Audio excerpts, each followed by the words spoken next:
Did you know that some of the remakes that are coming out and being released are some of the ones that we've been waiting on for the longest amount of time? I'm talking decades. Well, today I want to do a tier list on some of the games and remakes and reboots that are coming out in the year 2025. So stick with me. We're going to get through these. We're going to start off with Metal Gear Solid Snake Eater. This game is one of the most iconic stealth games ever. It's going to be built on Unreal Engine 5. The visuals are going to be stunning. I feel like most games are going to be built on Unreal Engine 5, even 4, because it's probably just so easy to make games like this. But honestly, the games are going to be stunning. The controls do feel a little bit outdated because they probably did go back with some of the controls that they used to have, and we're just used to some of the more modern controls whenever it comes to gaming these days. And really, it's just a lack of Kojima's touch. If you're not familiar with what's going on, the main person who made this game, he's actually not with the company anymore. They had a legal falling out not too long ago, and he's been working on games like Death Stranding and stuff like that.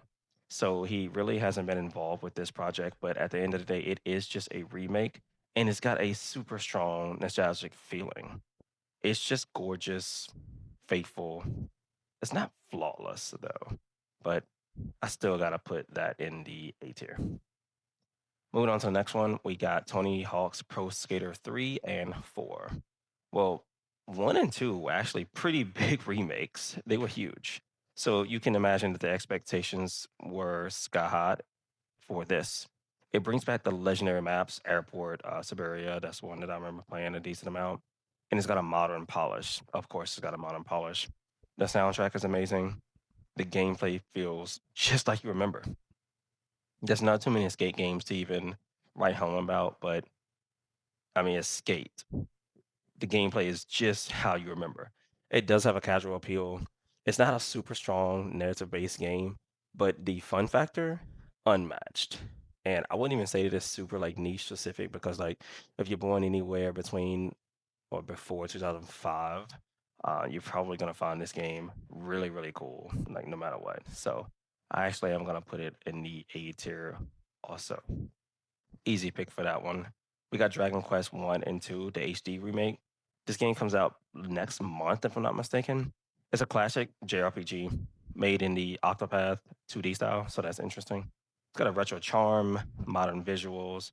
There's really a perfect balance. That's pretty much all you need for a game like this. The early Dragon Quest games are very simple compared to the modern JRPGs. If you played any modern JRPGs, I gotta be honest, it really turns me away sometimes whenever I see so much stuff on the screen. But for big fans, the casuals might think that it's kind of basic. But if you played any of the modern JRPGs, it's because it is basic. All the min maxing and stuff that you have to do on some of those games, combos, and is it's just it's a lot of stuff. It is beautiful, but it really only appeals to the JRPG lovers. So with that said, I'm gonna have to put it in the B tier, but it's still going to be a pretty good game for the casual gamers. Final Fantasy VII Remake, it's going to come out on the Switch too and Xbox, January 2026, next year, but it's close. It's already beloved on PS5 and PC. Now it's just hitting broader platforms.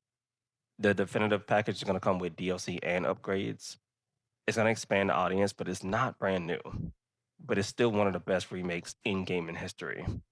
It's a genre-defining remake, and it's worth replaying if you ever thought about sinking your teeth back into another game. It's just way too beloved. I cannot put it anywhere else except the S tier. Great game, gonna be amazing, regardless if it's a remake or not. Then next, we're gonna go with House of the Dead 2. Well, at the end of the day, it's really just a classic light gun arcade shooter.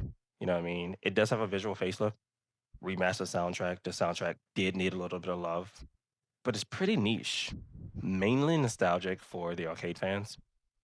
Honestly, I can kind of see it being a fun party game. Like if you had some friends over and y'all were getting ready to play any kind of game, you can bust this bad boy out and be like, "Oh, look, this is the remake. Does anybody remember this?" It's really just gonna have limited mainstream appeal. Like if you know, you know. It's gonna be a fun blast from the past, but it's not essential. And even if you bust it out for the game, now I feel like it could get boring. So it is the game that I'm gonna put in the C tier. and we'll just have to see. So coming up next, we got the Gothic 1 remake. Cult classic PC RPG getting a full modern rebuild, definitely deserved. The hardcore fans love the gritty Euro style RPG. It's definitely got clunky mechanics. Even in the original, it desperately needed to be kind of modernized. I did not like the mechanics. I do remember being like, dang, this is kind of a little weird, but it definitely could have been using like um, a little bit more help when it comes to that. And I kind of feel like it could be a sleeper if the execution is strong, but it's really just kind of like promising, but a little bit risky. I don't really know how they'll do as far as like really getting it out there to let people know that it is coming back out. But I still think people are gonna love it, so I'm gonna put it in the B tier.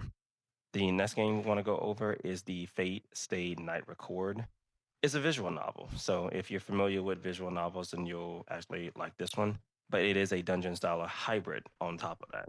So it's kind of niche. Huge Face Day Night fandom. I know a lot of people that love this genre. I've actually watched a couple of the animes from the genre. It's got some upgraded visuals and an expanded story. Not really sure what they mean by that, but we will see. It might not break into the mainstream outside of anime fans. That's kind of what I'm worried about also. But trust me when I say that the anime fans are gonna be on top of this. They're gonna know that it's out. They're gonna say, "Hey, it's out. I'm gonna play this," even if there is just a remake at the end of the day. So it is good for the fan base, but it's kind of limited for the other reasons. So I'm not really sure.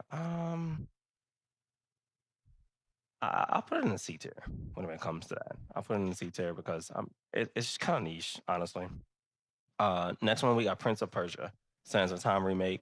This comes out next year. Not really sure when, and that's kind of a problem in itself. But I mean, it's Prince of Persia, legendary 2003 action adventure. Everybody knows this dude. I mean, like you can just have his picture anywhere without even having the text up on the screen, and most people will be able to recognize him. But the development has been hell. Delays, restarts. A lot of fans are getting just so frustrated whenever it comes to that. But if done right, it could be an incredible parkour, rewind in time. Not many games are even doing that, to be honest. So I cannot wait to get my hands on this, and I just feel like it's a pretty big wait and see. That's kind of how I'm going with it. So since it is a wait and see, I am gonna put it in the B tier. Now, the last but not least, I got Silent Hill on this list. Silent Hill 1 and 2 remakes. So it is a survival horror icon. There's no other game that even competes anything close to Silent Hill. I feel like there might be a couple more that you can actually try to make, an argument for, but not really. Definitely not Resident Evil. It's turned into more action these days, but Silent Hill still that scary game that you love. Silent Hill 2 remake has been rumored and teased, so that's why I don't have this one on here. Not really sure what they got going on as far as illegal battles and stuff like that. But for Silent Hill 1 and 2, the atmosphere and the psychological horror is unmatched. Can't beat it. But Konami's track record kind of worries us. We're not really sure what they got going on, but if done well, the revive, it could really just revive horror completely because like there's really just not too many horror games that people are even playing in general. So I feel like the fans are like desperately craving a game like this. So I gotta throw that in the S tier. It's S tier. I can't even think of putting it anywhere else. Honestly, it's Silent Hill. That's gonna be it for the tier list. Um, I know it's been a little while since we made this video. So if you have any kind of comments or you don't like the way I did this, let me know. It's a little new on the page, but this is the direction that I want to take this page because I feel like this would be just so much more fun to engage with you guys and get your opinions. And this is just a nostalgic throwback. I can't wait to get into more. To the next video, Fila out.